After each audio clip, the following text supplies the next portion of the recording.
2003 and his marvelicious Storytime. Take it away, Seth. Thank you very much, Peach, and I'm so glad that everyone has settled in and relaxed and ready for another episode of Seth's Storytime. And we're still reading Thomas the Tank Engine's big storybook with 22 greatest stories, which is based on the Railway series by the Reverend W. Audrey. And last week that we read was Thomas and the Breakdown Train. James is in a terrible accident, but luckily Thomas had saved the day. But today's story that we're reading is James and the Coaches. And as you all Thomas fans know, that this is the 8th episode of Series 1. Alright, let's go see what James is up to today. Let's find out. James was a new engine on the island of Sodor. He had 2 small wheels in front and 6 driving wheels behind. They weren't as big as Gordon's, and they weren't as small as Thomas's. James was enjoying his life on the island of Sodor, but he still had a lot to learn. "You're a special mixed traffic engine," said the Fat Controller one day. "You can pull coaches or trucks quite easily, but you must learn by your mistakes." James knew what the Fat Controller meant. He had been ill after that accident on his first day. But now he had new brakes and a shiny coat of red paint. "That red paint will cheer you up after your accident," said the Fat Controller kindly. "You are to pull coaches today, and Edward shall help you." The 2 engines went together to find the coaches. "Be careful with the coaches, James," said Edward. "They don't like being bumped." Everyone came to admire James. "I am a really splendid engine," he thought, and suddenly let off steam.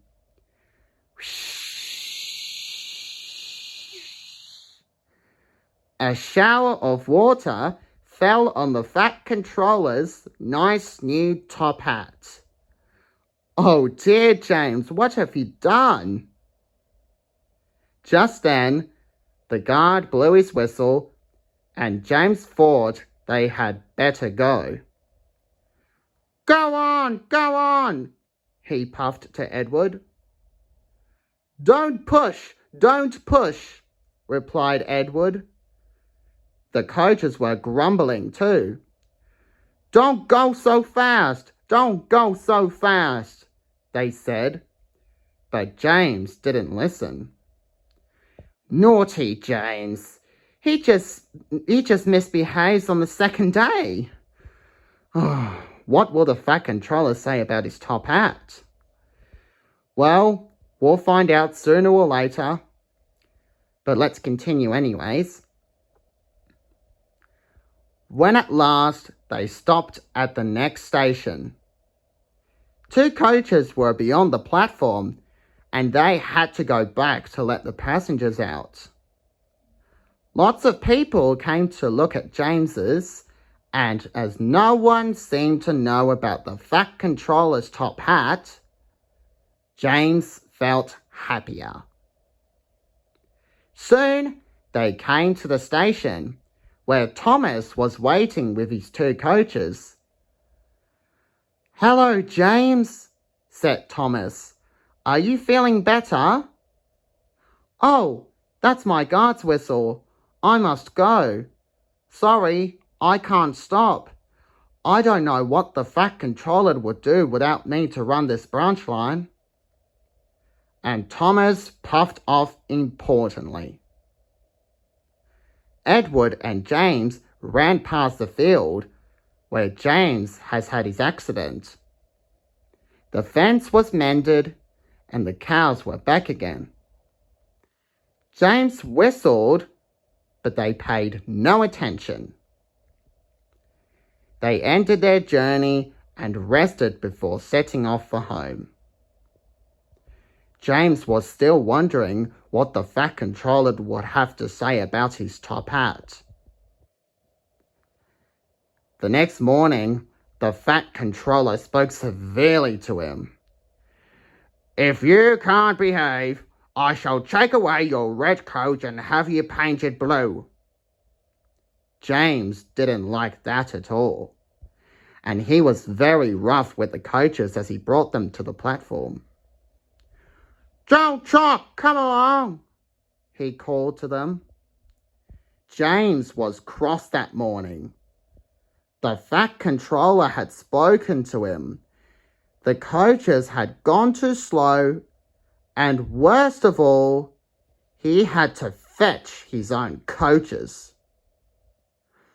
"Gordon never does," thought James, "and he is only painted blue.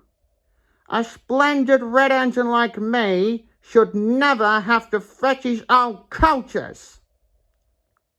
To make James even more cross, this time no one came to look at him and admire his smart new coat. "I'll show them," he thought. "They think Gordon is the only engine who can pull coaches." James was pretty angry. Oh dear me, what's going to happen next? Well, as you all Thomas fans know, but let's find out anyways.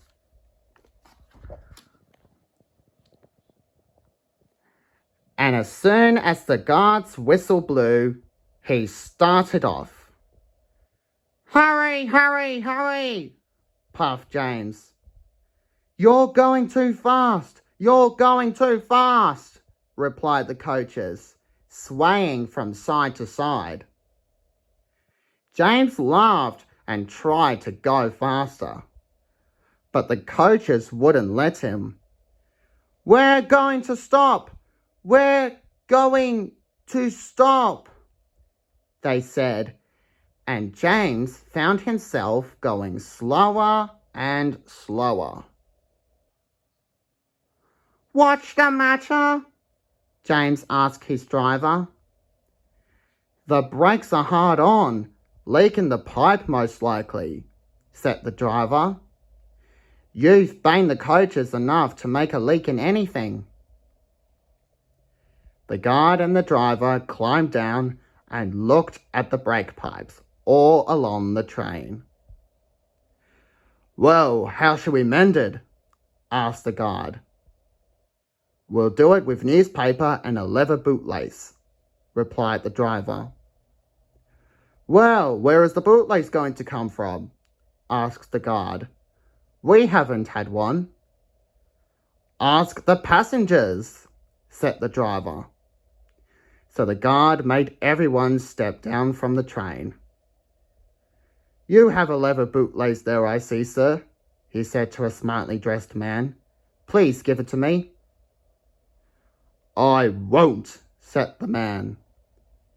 That man is Jeremiah Jobling, and that was from the TV series of the same story. What a silly name for a man. "Anyways, then," said the guard, "I'm afraid the train will just have to stop where it is." The passengers all said what a bad railway it was. Then they told the man how bad he was instead. Everyone was very cross. At last, the man handed over his bootlace. The driver tied a pad of newspaper tightly around the hole in the brake pipe, and James was able to pull the train.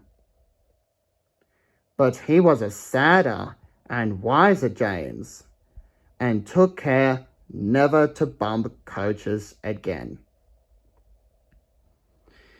Oh dear, the Fat Controller was very cross with James, and that's going to make him stay in the shed for several days. And James was extremely sad about this. Well, we're just going to have to find out next week when we read James and the Troublesome Trucks.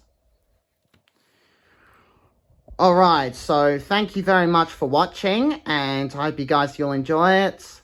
Make sure you like and subscribe for more videos to come. Turn on notification and request me some more videos. Don't you steal my videos, and give me positive feedbacks. Alright, I'll see you next Saturday for another Seth story time. And we're still reading Thomas the Tank Engine's big storybook. Alright, you guys. See you later.